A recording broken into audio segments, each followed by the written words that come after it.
Bonsoir à toutes, bonjour à tous, bienvenue dans Washington DC, l'émission qui vous parle des États-Unis dans tous ces États. Grosse actualité à venir, vous vous en doutez, si vous avez vu le titre de l'émission, ou si même vous avez un peu suivi ce qui se passe en ce moment à Minneapolis et alentour. Ce sera le thème principal de notre émission. Et pour m'accompagner, il y a bien entendu celui qui est avec moi depuis le début, Is No Good. Comment vas-tu, camarade ? Eh ben, pas trop mal. Bonsoir Nemo, bonsoir à tous. Voilà, alors comme je l'ai dit, ce sera une émission consacrée uniquement aux actualités qui nous viennent de Minneapolis et du Minnesota. On va y revenir, mais d'abord, avant de commencer, histoire de descendre un petit peu et de tester tes connaissances, mon cher Nowood, que dirais-tu d'une petite question sur les États-Unis ? Est-ce que tu es prêt ? C'est une surprise.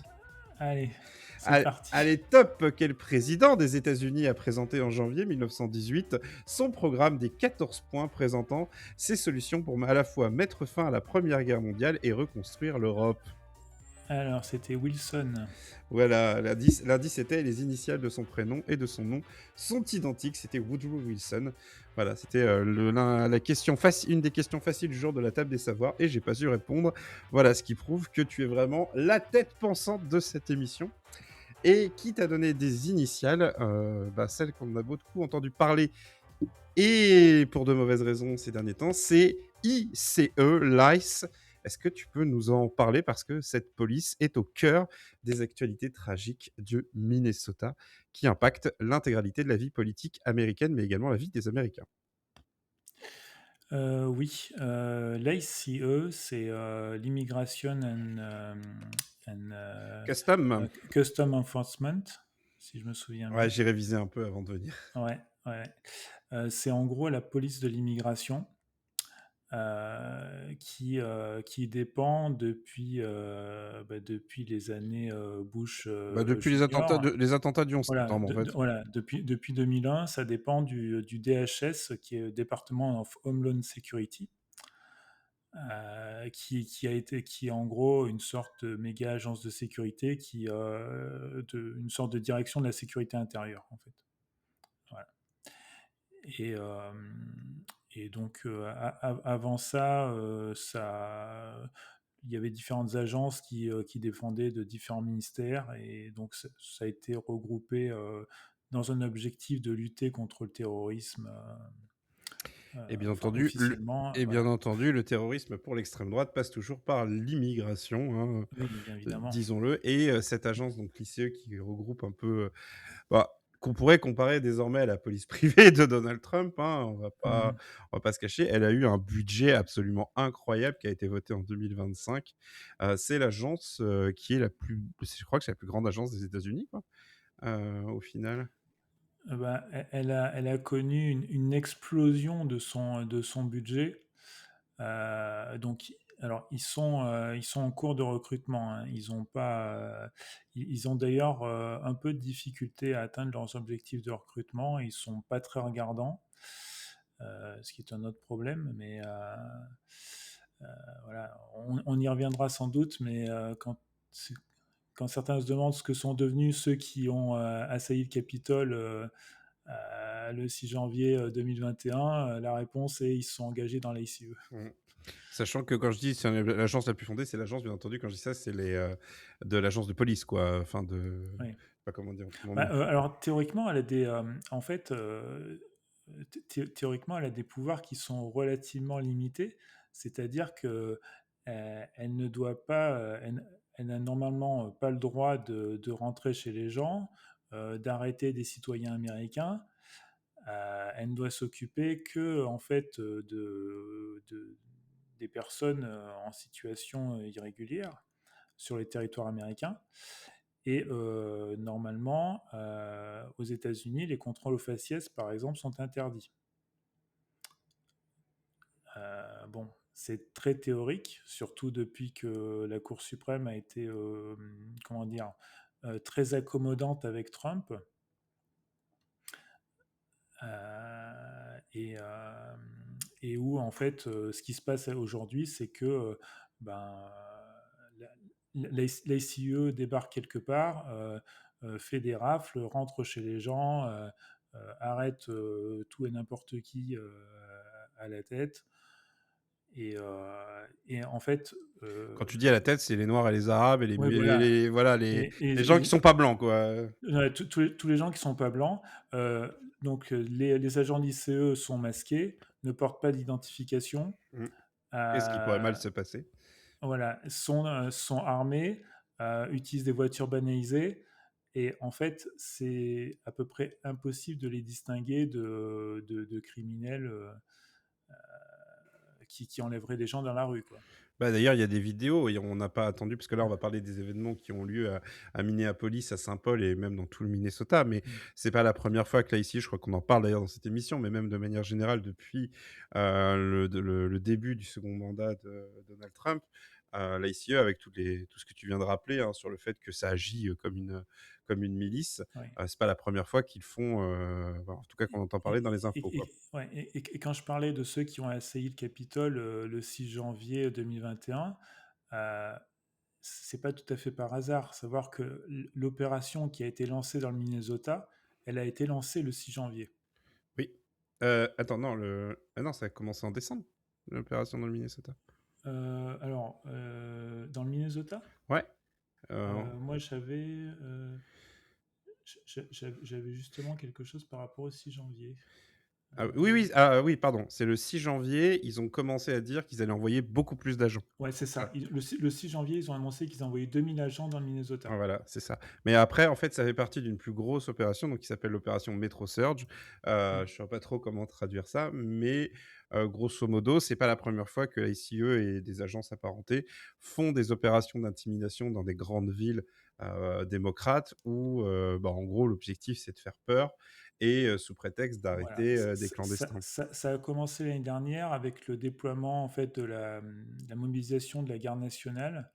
Il faut savoir que en fait chaque État a une sorte de réserve, enfin une garde nationale qui est une petite armée, une petite armée de réserve qui est utilisée généralement pour, enfin éventuellement s'il y a des émeutes, mais plutôt en cas de catastrophe naturelle ou voilà. Et le pouvoir fédéral a le pouvoir de mobiliser la garde nationale pour faire face à des urgences, mais généralement, ça se fait en coordination avec le gouverneur de l'État. Or, ce que fait Trump, c'est que, par exemple, il va mobiliser la garde nationale du Texas et l'envoyer en Californie. Enfin, ce genre de choses. En fait, envoyer des soldats en fait euh, comment dire d'États républicains pour les envoyer dans des villes démocrates, euh, et ça contre l'avis du gouverneur local qui est généralement est démocrate. Mm. Et il le fait surtout en inventant des urgences, hein. Enfin, Oui, c'est oui, voilà. Voilà, il le fait au nom de soi-disant situation d'urgence qui n'existe pas. Et d'ailleurs, par rapport à ces déploiements de garde nationale, il y a eu des décisions judiciaires qui ont largement en fait bridé euh, ces déploiements. Euh, et ce qui fait que, en fait, ils ont un peu laissé tomber, l'administration Trump a un peu laissé tomber cette partie-là de déploiement de garde nationale parce que bon, ça n'a pas donné grand-chose. Il commençait à y avoir des actions judiciaires assez fortes pour lutter contre ça. Et en plus, tout le monde voyait bien que ça servait à rien parce qu'on se retrouvait avec des gardes nationaux qui ramassaient les ordures dans les rues. mm. Voilà. Bah, tandis que là, avec l'ICE, on franchit une étape. On va. Alors là, on franchit totalement une étape, Mm. effectivement, parce que l'ICE déjà avait mauvaise réputation avant le deuxième mandat de Trump. C'est-à-dire que comment dire, les gens qui s'engagent dans la police de l'immigration, alors souvent c'est qu'ils n'ont pas été pris ailleurs, et ils sont là pour faire la chasse aux étrangers, pour le dire clairement. Bah, oui, oui, c'est, Voilà. bah, en fait, c'est, un peu comme, en France, certains s'engagent dans la police pour ça, hein, enfin, Mmh. c'est vraiment, puis c'est Et et puis voilà, surtout, c'est pas très difficile vu que de toute façon, ils ont un budget absolument énorme, ouais, et voilà. il y a toujours besoin de petites mains, j'ai envie de dire. Mmh. Et dans les pires, alors il y en a certains qui disent que c'est un problème de, comment dire? Que c'est un problème de formation et qu'on aurait des agents qui auraient été envoyés pas formés et cetera. Ce qui est pas tout à fait vrai parce que dans ceux qui posent problème, on a des gens qui font partie de la border patrol, c'est-à-dire des gens de l'ICE qui sont spécifiquement, postés à la frontière et qui ont plusieurs années d'expérience. Et c'est des gens, bon, on sait qu'ils ont des pratiques comme, aller, comment dire? Abandonner des gens dans le désert, enfin, voilà, refouler les gens à la frontière, dans le désert, de l'autre côté de la frontière avec le Mexique, enfin des choses qui sont, comment dire? Absolument horrible, hein, Assez voilà. voilà, oui, Mais, mais oui, oui, c'est une police, bah, voilà, hein, enfin, en oui, gros, elle a été, com j'ai pas envie de dire, vampirisée, mais elle est un peu, voilà, elle est utilisée, bah, comme un moyen pour les FAF et les violents qui se voilà. réduisent et qui On sait que le personnel de l'ICE est très, très fortement trumpiste. C'est sans ouais. doute, l'agence de sécurité, fédérale qui est la plus trumpiste. Mmh et d'ailleurs la plus défendue par cette administration, Voilà, au passage. ouais. Un petit mot quand même sur le Minnesota, parce qu'en fait le Minnesota, je pense que tout le monde ne sait pas exactement, ce que c'est comme État, parce que c'est pas forcément un État dont on entend beaucoup parler. C'est un État au nord, au centre nord, si je vois à peu près le truc, des États-Unis. C'est un État démocrate, c'est un État bleu, et il a Bon, été pris alors, oui, pas pas oui, pas complètement bleu, mais oui. enfin, pas complètement démocrate, mais ça reste quand même un État qui vote au présidentiel, Mmh. qui vote démocrate. C'était d'ailleurs là d'où était issu, Tim Walz, qui était Oui, le et sparring, ça joue certainement là-dedans, oui. mmh, Tim Walz, donc qui Voilà, était le sparring partner de Kamala Harris, si ouais. j'ose dire. Parce qu'effectivement, on peut se demander pourquoi le Minnesota, parce qu'au départ, pour ce qui est du déploiement de la garde nationale, ils sont allés se déployer, par exemple, à Los Angeles, dans des grandes cités, démocrates. Et finalement, le Minnesota est un peu périphérique. Et puis, il est à la frontière, il n'est pas très loin de la frontière canadienne non plus. C'est pas la frontière où il y a le plus de monde qui rentre. Donc, du coup, qu'est-ce qu'il y a au Minnesota? Alors, Des Somaliens. C'est voilà, c'est ça. C'est une des deux choses. Alors, effectivement, le fait que Tim Valls ait été le colistier de Kamala Harris doit jouer. Et le fait probablement, qu'il oui. y voilà, probablement. Et le fait qu'il y ait une forte communauté d'origine somalienne au Minnesota. Mmh. Sachant qu'ils ont pris, prétexte d'une vraie affaire, de Mm. détournement de fonds, pour faire un amalgame raciste absolument dégueulasse, sur toute la communauté, somalienne. Sachant que cette affaire alors je crois que c'est vraiment du détournement de fonds. Oui, Heu, c'est une vraie affaire de détournement de fonds, en fait, qui a finalement plombé la réélection de Tim Valls, qui a décidé de ne pas se représenter. Et par un jeu de chaises musicales, c'est la sénatrice Amy Klobuchar, qui est une ex-candidate à la primaire, qui a décidé de se mmh. présenter comme gouverneur. Mais bon voilà, ça c'est de la tambouille Voilà. interne au Minnesota. C'est pour vous Oui, dire que oui. le Minnesota, c'est pas un grand État démocrate non plus, Non, mais, absolument. mais, mais en fait, le Minnesota a une forte tradition civique, et ça, Mmh. c'est important. Euh, Il y a une expression américaine qui dit Minnesota nice, et en fait, c'est un État qui est réputé assez civil et poli, Mmh. où les gens, en fait, ont des débats sans s'écharper, et où, alors c'est très largement théorique maintenant, mais où la politique est censée être un peu plus apaisée qu'ailleurs. Euh, et c'est un État qui, alors, il a des villes démocrates, mais il a aussi quand même des zones rurales assez fortes. Et ce qui fait que l'État est relativement partagé. Alors, il vote démocrate depuis très longtemps au niveau fédéral, mais par exemple, ils sont quasiment partagés sur la législature. Il y a une égalité à la Chambre, il y a une majorité d'une voix au Sénat, Donc c'est un État qui est très partagé. OK et ben, écou Voilà. eh ben, écoute, pour le moment, on a planté la scène Mmh. et donc arrive, à partir du 6 janvier, vraiment un déploiement de troupes. Mais on n'a pas attendu, enfin, le Minnesota n'a pas attendu le 6 janvier pour avoir, bah, déjà sa part de scandale. Mais là, c'est lassieux, c'est courant, en fait, depuis des mois et des mois. C'est-à-dire qu'on sait qu'ils enferment des gens dans des conditions absolument horribles, Mmh. qu'ils arrêtent les gens au faciès, qu'ils arrêtent pour ça, pour tout et n'importe quoi. Peu importe l'âge, peu importe, vraiment, en fait, ils arrêtent vraiment à la gueule et si jamais tu arrives à prouver ton identité, il faut espérer qu'ils veuillent bien te relâcher, quoi, grosso modo. On est vraiment Oui, dans, on a des cas de citoyens américains qui ont été arrêtés, voire même qui ont été expulsés, dans mmh, certains cas.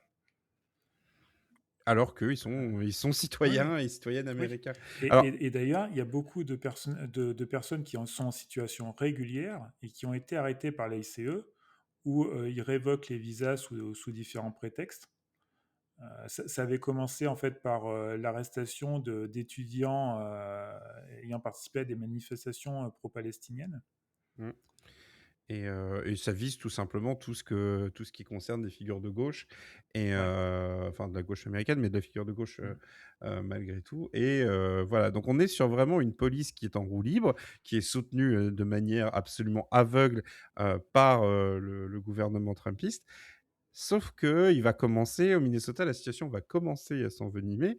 Alors j'ai un exemple, c'est que le 14 décembre, en fait, c'est le fils de Ilhan Omar, donc qui est une représentante, au Congrès américain qui a été arrêté par, enfin qui a été arrêté, à qui on a demandé ses papiers quoi et qui a réussi à ne pas se faire, à ne pas aller en prison probablement parce qu'il était, le fils d'une, bah, tout à fait une députée ici. Il y a des tas de petits événements qui arrivent comme ça et puis arrive ce déploiement de force et surtout le lendemain du 6 janvier, le 7 janvier, c'est la mort de, Renée Good.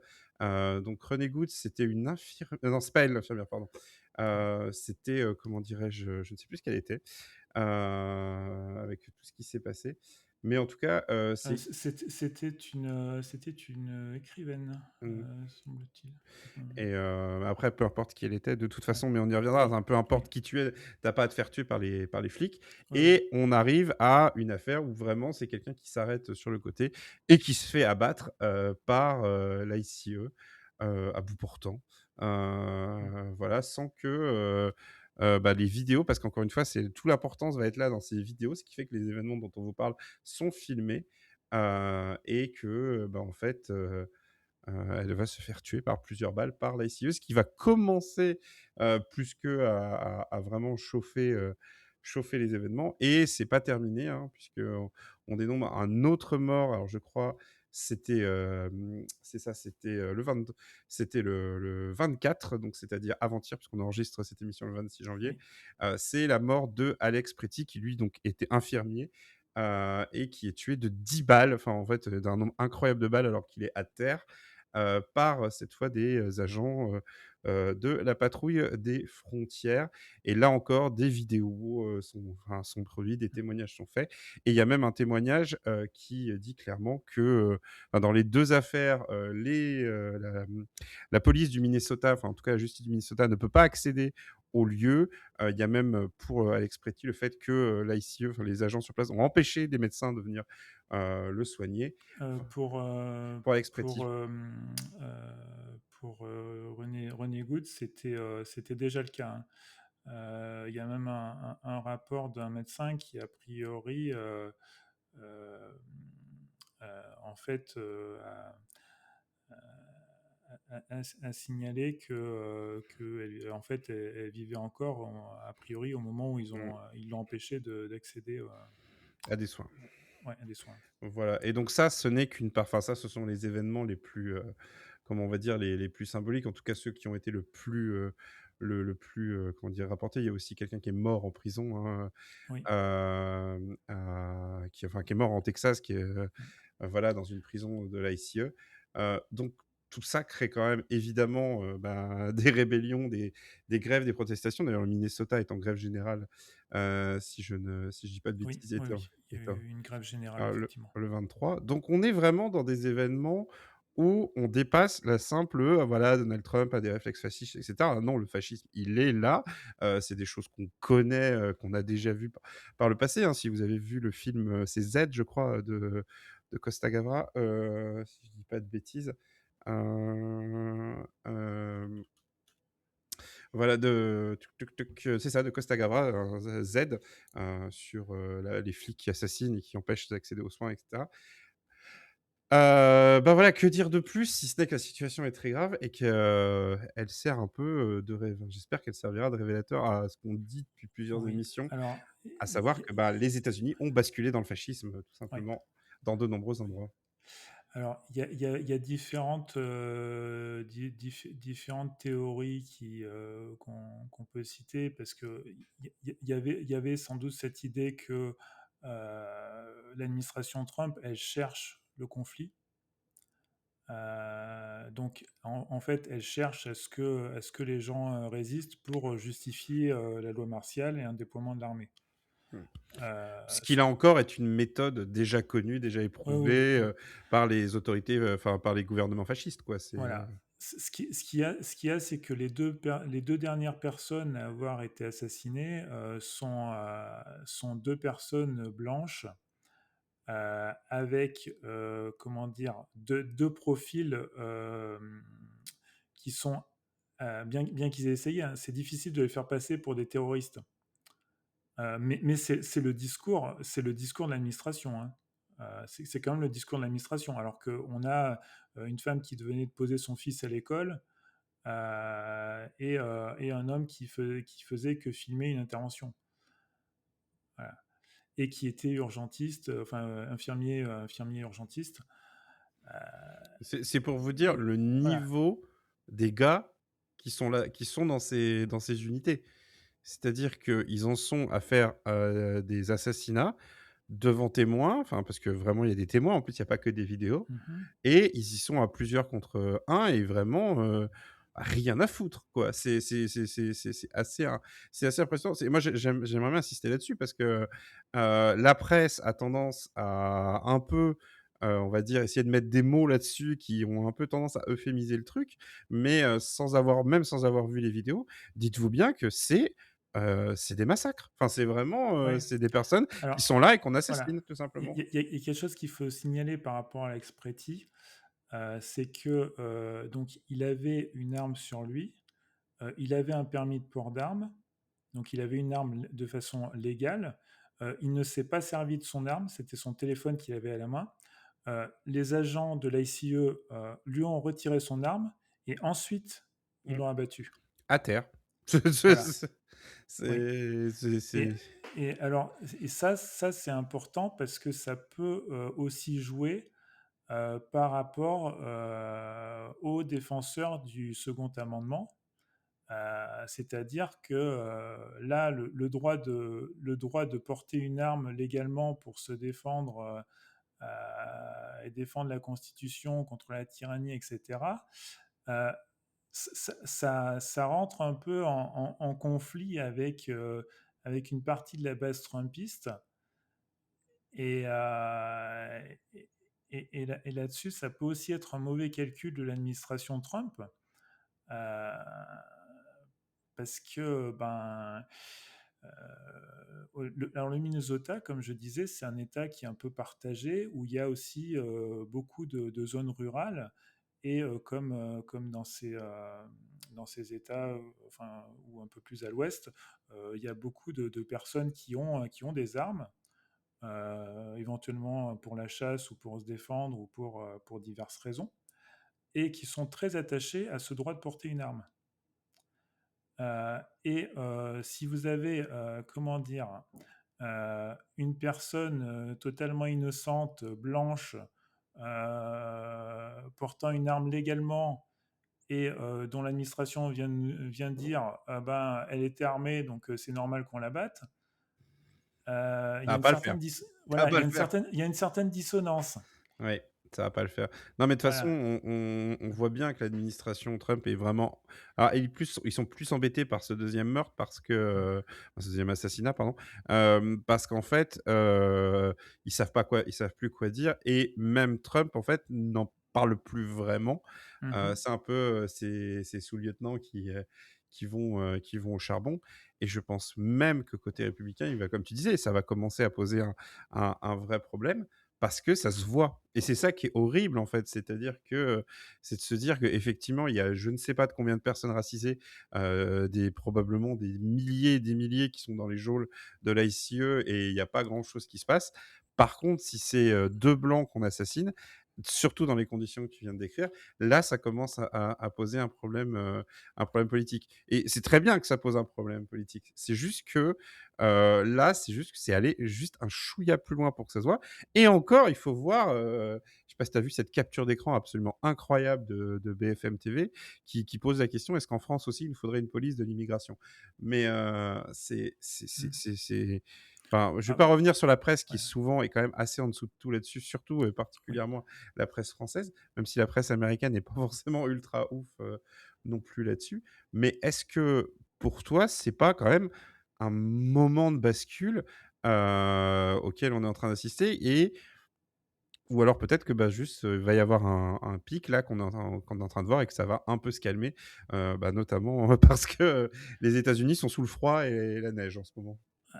Alors, moi, je vois un petit truc, c'est que, alors en ce moment, alors je pense qu'on va pas trop en parler, mais il y a une question de budget à voter pour éviter un shutdown, bon, comme d'habitude. Et donc, il y a un certain nombre d'élus démocrates à la Chambre qui avaient voté pour le financement du DHS et donc de l'ICE. Il y en avait 7 qui étaient plutôt les plus à droite du caucus dans des swing districts, etc. Euh, Donc en et gros, ce sont des élections en gros, ce sont des députés plutôt centre droit parce qu'en fait, ils sont dans des circonscriptions qui sont plus à droite que le reste, de leurs camarades, quoi.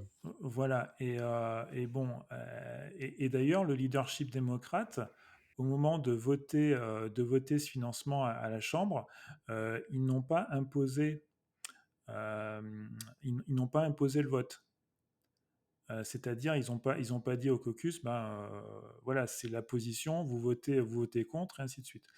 Et donc il y en a un certain nombre, il y en a 7 qui avaient voté pour.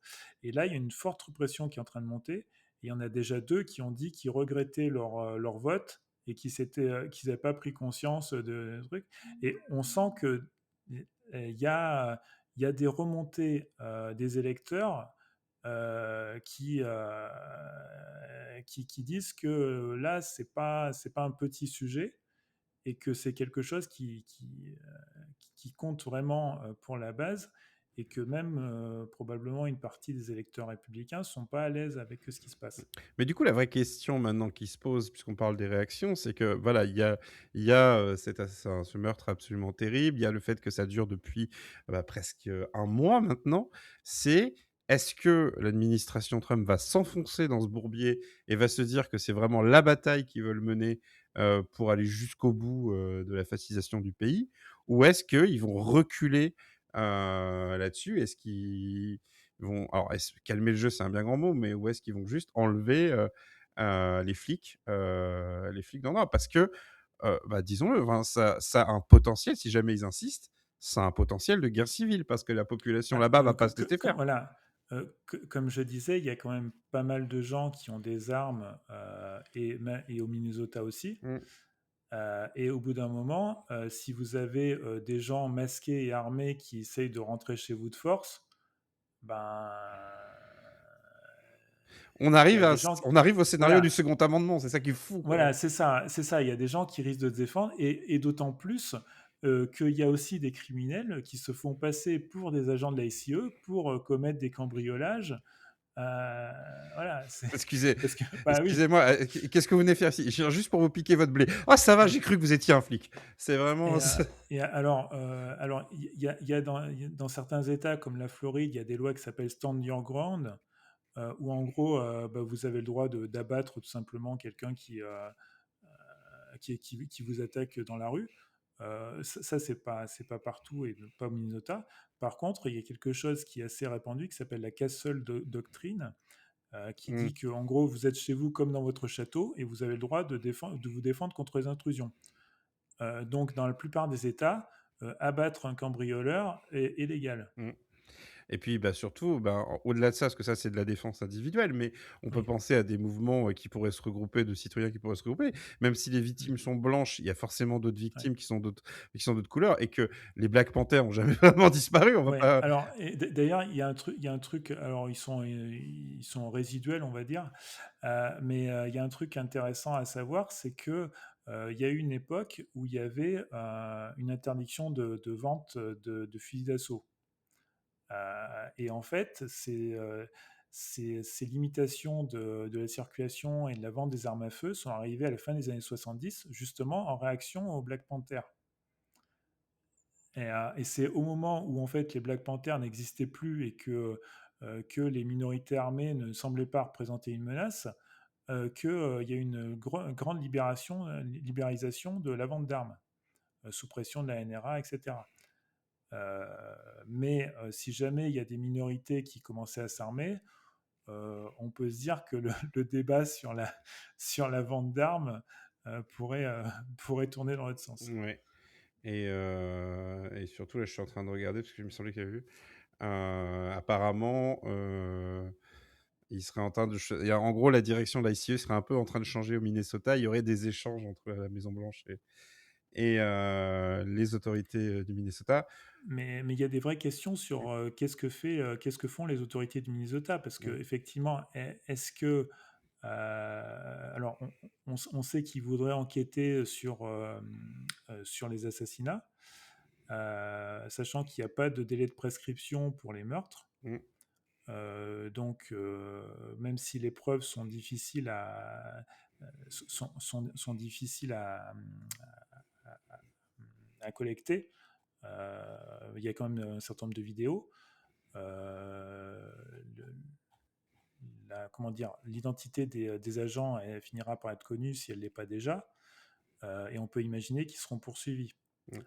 Bah, la Euh, question qui peut se voilà. poser, c'est est-ce que pour se «débarrasser» entre guillemets du problème, l'administration Trump va pas lâcher 2 ou 3, enfin va pas lâcher quelques hommes en échange de, on passe à autre chose, quoi? Ouais, Parce voir que la dans le lâcheté, c'est plutôt ce qui caractérise cette Voilà, administration. voilà, voir dans le pire des cas, la directrice du DHS, donc Christine Hum, Ouais. l'ancienne gouverneure du Dakota du Sud, qui est notamment connue pour avoir tué son chien, et s'en être vanté dans son autobiographie. Mmh. Quelqu'un de charmant, Ah oui, oui, bah oui, oui. oui. Voilà. Sinon, ce serait peut-être, je sais pas, Bovino, enfin Grégory Bovino, Oui, donc oui, qui ou qui l'adjoint du FBI, ou mmh, voir le directeur du FBI mmh. éventuellement. Il est pas impossible qu'on en arrive à ce truc-là, mais malgré tout Mais de toute façon, Trump n'a aucune loyauté envers tous ceux qui le servent. mmh, Donc, s'il doit pour s'éviter des problèmes, lâcher quelqu'un, il n'hésitera pas à le faire. mmh. De toute façon, c'est un peu aussi parce que les problèmes s'accumulent sur cette Maison Blanche. Mais moi, j'en reviens à ma question et par le coup, c'est une vraie question parce que j'ai pas la réponse. Je suis pas du tout persuadé, en fait, que les événements au Minnesota et notamment, l'assassinat de Ronnie Good ou d'Alex Pretty soient vraiment un élément qui soit un game changer, au niveau des États-Unis. Je peux me viander complètement, mais j'ai comme l'impression que si la Maison Blanche, et l'administration Trump décident en quelque sorte de baisser le volume, ça va plus ou moins s'arrêter là, en attendant les prochaines interventions de la CIE. Je sais pas ce que tu en penses, mais malgré tout, même si malgré tout, il y aura toujours une bataille au niveau politique, notamment, bah, sur le budget, sur le budget. Alors, je sais pas trop. Ce qui est sûr, c'est qu'ironiquement, ça a rendu un compromis avec les démocrates plus compliqué. Mmh, Parce que là, il semblerait que les démocrates étaient un peu partis pour voter tranquillement le budget ou laisser passer le budget. Enfin, on connaît ça chez nous aussi, sans trop faire d'histoire. Et là, cette affaire dans le Minnesota en fait, les a obligés à tracer une ligne rouge par rapport au DHS et l'ICE, en disant c'est pas possible, on peut pas continuer à financer l'ICE dans ces conditions.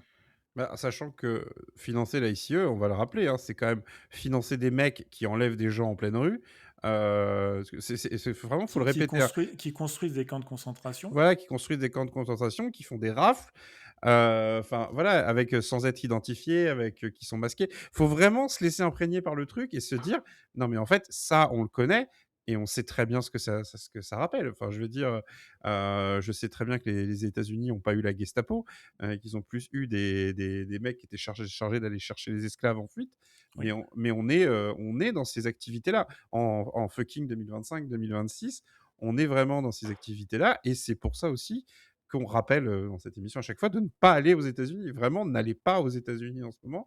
C'est vraiment une très très mauvaise idée.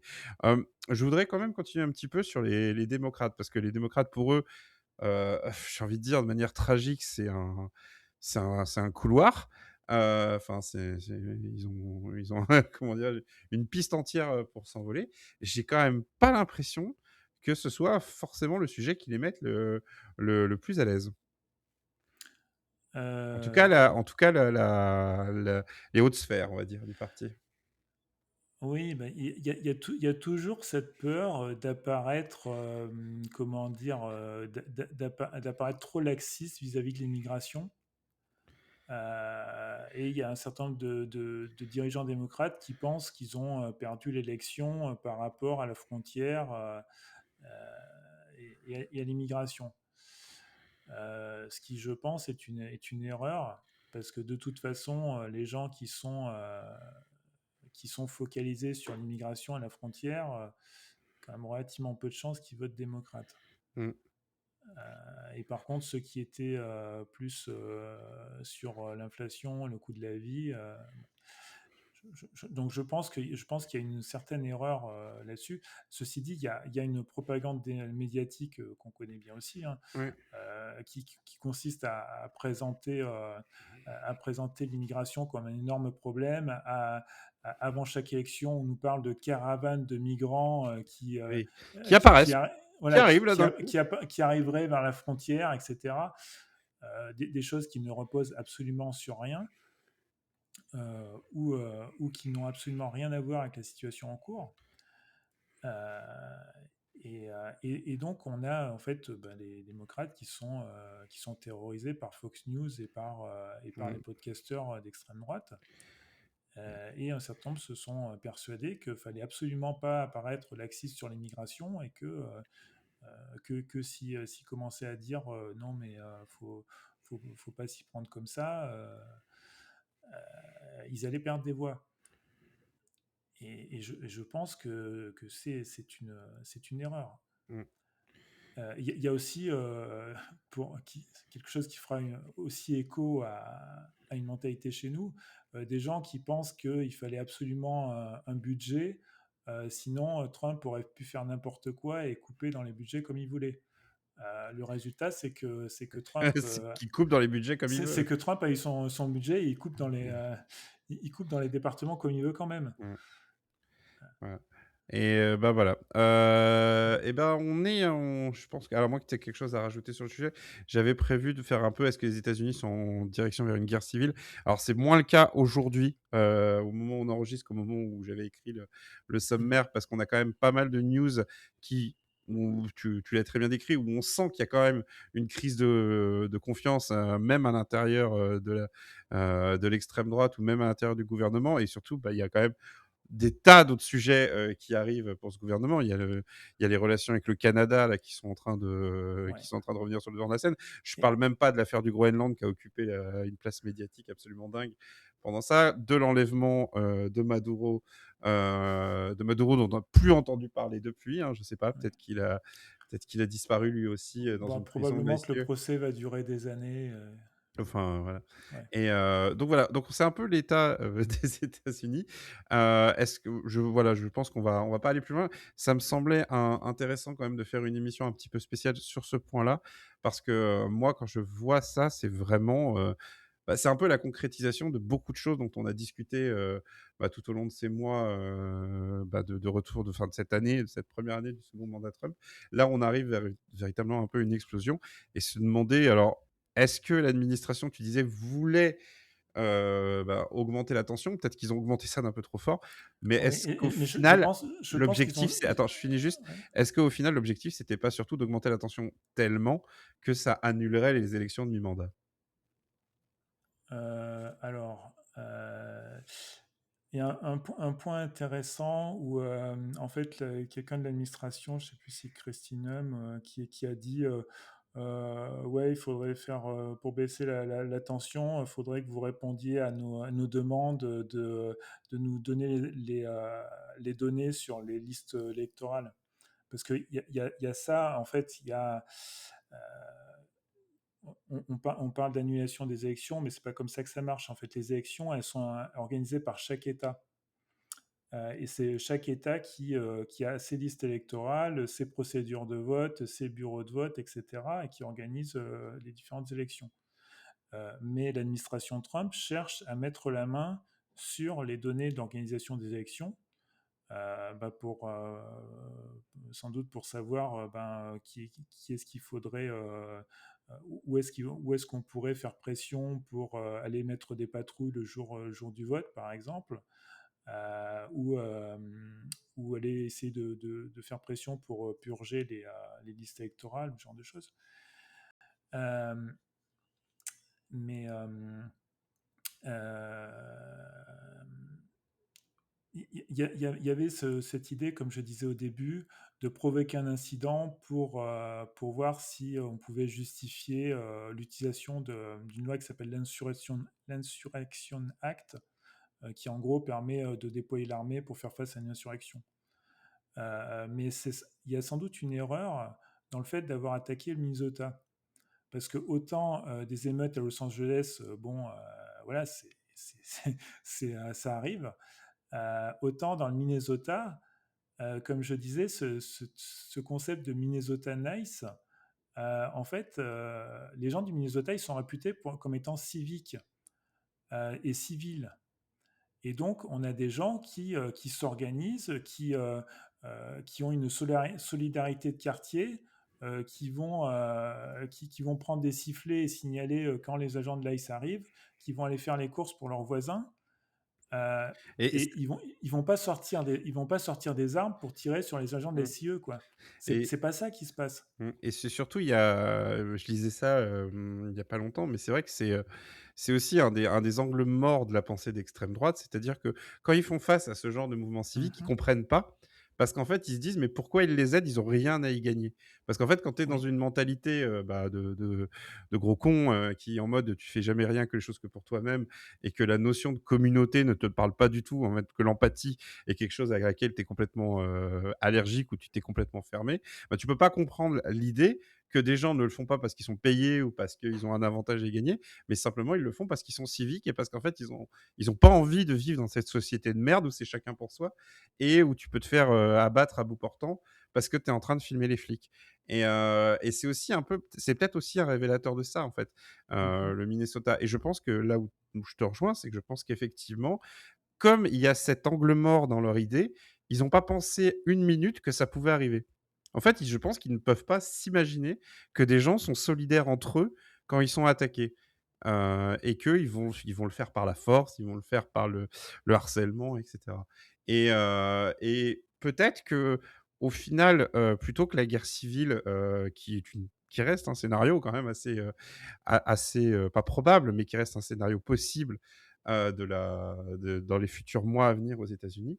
Peut-être qu'en fait, le Minnesota et Minneapolis aura montré qu'il y a une résistance possible à ce niveau-là et que c'est de cette résistance-là qu'arriveront des mouvements institutionnels et politiques et qui mettront une pression telle sur le Parti démocrate qu'ils arrêteront toutes ces conneries de dire voilà, il faut qu'on soit gentil avec les flics, Mhm. il faut que parce qu'en fait, il y a aussi un trauma qui date d'il y a quelques années, qui était le mouvement Abolish the Police, abolissez la police, qui est quelque chose Oui, qui est, c'était ouais, ou Defund de police, voilà, enfin voilà, arrêter de financer les flics, voilà. qui était quand même un mouvement qui leur a, alors je pense que c'est factuel, qui leur a coûté électoralement et qui leur a coûté médiatiquement, parce qu'ils n'avaient pas de réponse en face, mais que là, quand on a affaire à ça, quand on a vraiment affaire à ces milices armées qui font n'importe quoi et qui tuent au faciès ou sur un mouvement d'humeur, bah là, en face, là, maintenant, ce Et discours de se dire, on va leur bloquer le budget, mais c'est pas suffisant. Ouais. Et peut-être même que la prochaine étape, c'est arrêtons-les, mettons-les en Oui, procès et voilà. il y a une autre chose qui est importante, qui rentre dans l'imaginaire collectif,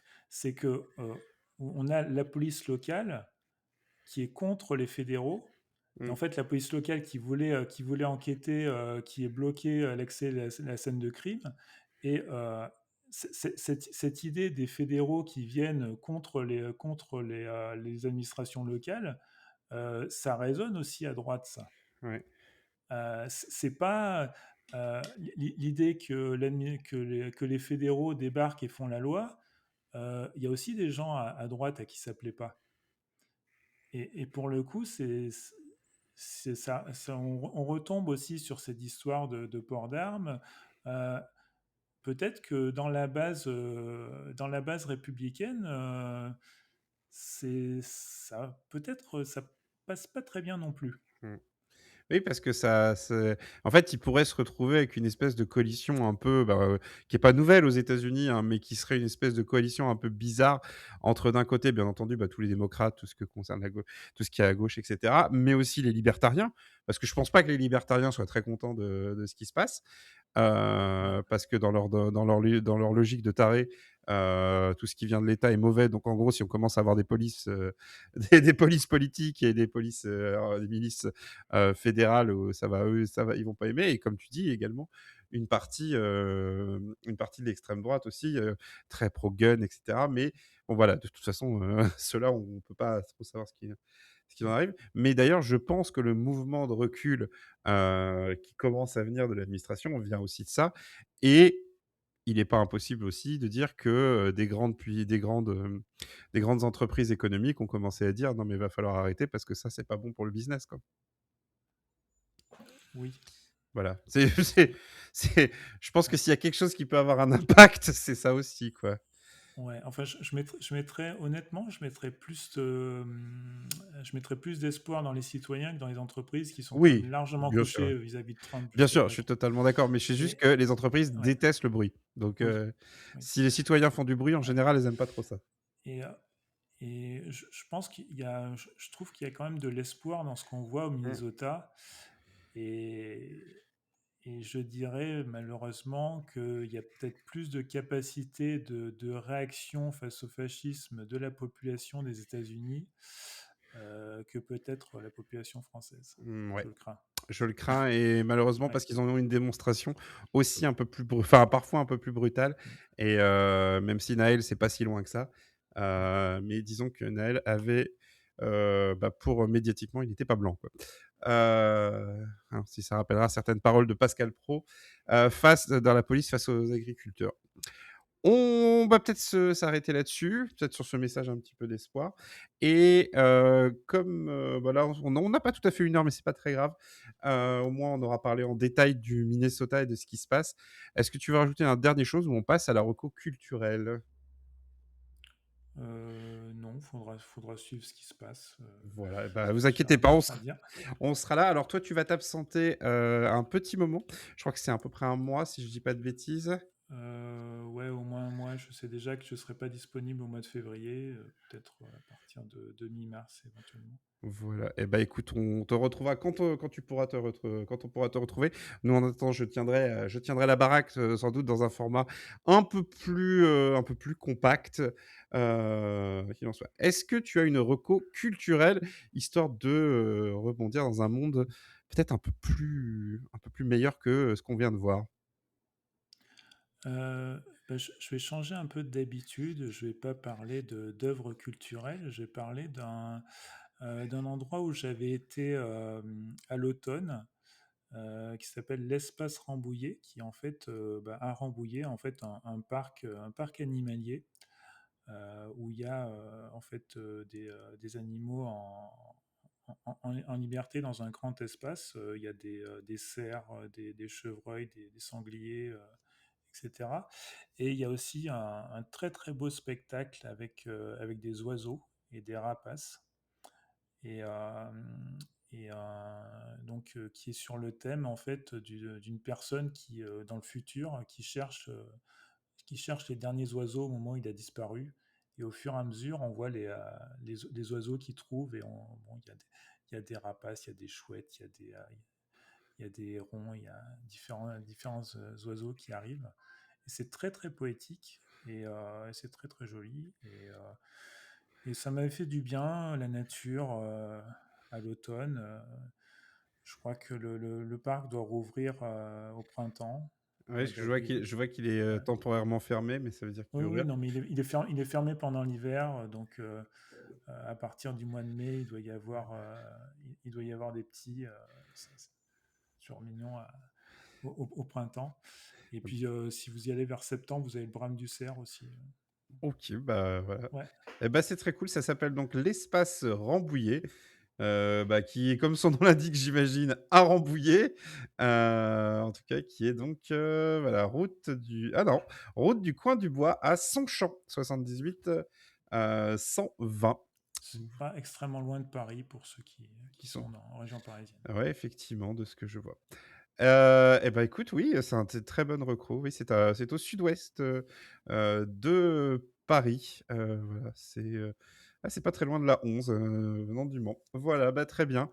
L'espace Rambouillet. Alors moi, je vais vous parler comme d'habitude, mais bon, voilà, j'ai pas envie de changer pour le coup d'un manga, mais je vais vous prendre un manga que j'ai commencé à lire. Je suis en pleine lecture, et c'était vraiment parce que dans ces moments-là, on a besoin un petit peu de sucre et de rayons de soleil. C'est un manga qui s'appelle Whisper Me a Love Song. C'est sûrement une chanson d'amour, donc en français, mais le titre français reste Whisper Me a Love Song. Qui est un manga yuri, donc c'est-à-dire donc ce sont des couples lesbiens. J'ai pas envie de vous en dire plus grand chose que dire que c'est je sais pas comment dire, c'est juste des personnages qui sont cool, qui sont des vrais rayons de soleil. Et au début, ça commence donc entre une guitariste et une fille qui rentre au lycée. En gros, une guitariste qui, je crois, est en terminale et une qui rentre en seconde. Ça commence comme ça, tu te dis juste: «Bah, oui, bah, voilà, c'est un couple», et au final, il y a plusieurs tomes. Comment ça tient? Et ben, ça tient parce qu'il y a des rebondissements. Alors le seul truc, c'est que tous les personnages, absolument tous les personnages sont des mannequins. Ça, c'est vraiment le truc de ce manga. C'est-à-dire que les mecs comme les nanas, mais il y a quasiment que des nanas comme personnages, sont vraiment des mannequins. Mais en dehors de ça, une fois que tu te fais à ça, c'est vraiment un petit monde joli où les gens s'interrogent sur ce que c'est que les relations, ce que c'est que l'amour. Et bah voilà, des fois, ça fait juste du bien d'avoir un peu de bleuet, tu vois, un peu de romance, et bah, de voir des gens qui ont juste dans la vie comme objectif d'être heureux avec les gens qu'ils aiment. Et ça fait du bien. Voilà, moi, ça me fait du bien. Voilà, ça s'appelle Whisper Me a Love Song, et je sais plus par qui c'est édité en France, mais je vais retrouver ça. Il y a même pas de fiche Wikipédia en français, bah, tant pis. Tout ce que je sais, c'est que c'est vraiment édité en France. Je vais vous trouver, alors j'ai pas vu l'adaptation animée, on va pas mentir. Et je vais quand même vous donner le nom de là où le mangaka, c'est Eku Takeshima, et c'est édité chez alors non, je ne sais même pas le chez Taifu, voilà, chez Taifu Comics. Voilà, bah, j'ai pas d'autre chose à dire. Je te remercie Snowgood, je te souhaite bon courage pour ce qui t'attend. On te retrouve donc mi-mars, de ce que j'ai compris. Et Mm. nous, en attendant, on va continuer. Il y aura probablement un ou deux numéros en mode un peu plus léger de Washington DC. En attendant, vous pouvez retrouver, bah, parce qu'en fait, cette émission, pardon, fait partie du collectif AGT, donc c'est-à-dire à gauche toute. Vous pouvez retrouver nos différentes productions sur YouTube si vous cherchez AGT. Sinon, c'est agt-network.fr pour le site. C'est aussi notre compte Blue Sky, où vous pourrez retrouver notamment notre teaser, c'est-à-dire ce qui vous attend en 2026 dans le collectif. Et également sur la chaîne YouTube, vous trouverez eh bien voilà, notamment Octogauche, qui est une émission qu'on a réalisée en fin d'année dernière, une émission jeu qu'on a tournée à Lyon, et également notre bilan et nos prix politiques de l'année 2025, pour bah, déjà faire le bilan de 2025, mais ensuite rigoler avec des prix bah, voilà, qui nous font bien marrer. Voilà, merci Is No Good. Et Merci puis, Nemo. bah, on vous dit à la prochaine. Prenez soin de vous, prenez soin des autres. Et merde à l'extrême droite. Allez, salut! Salut.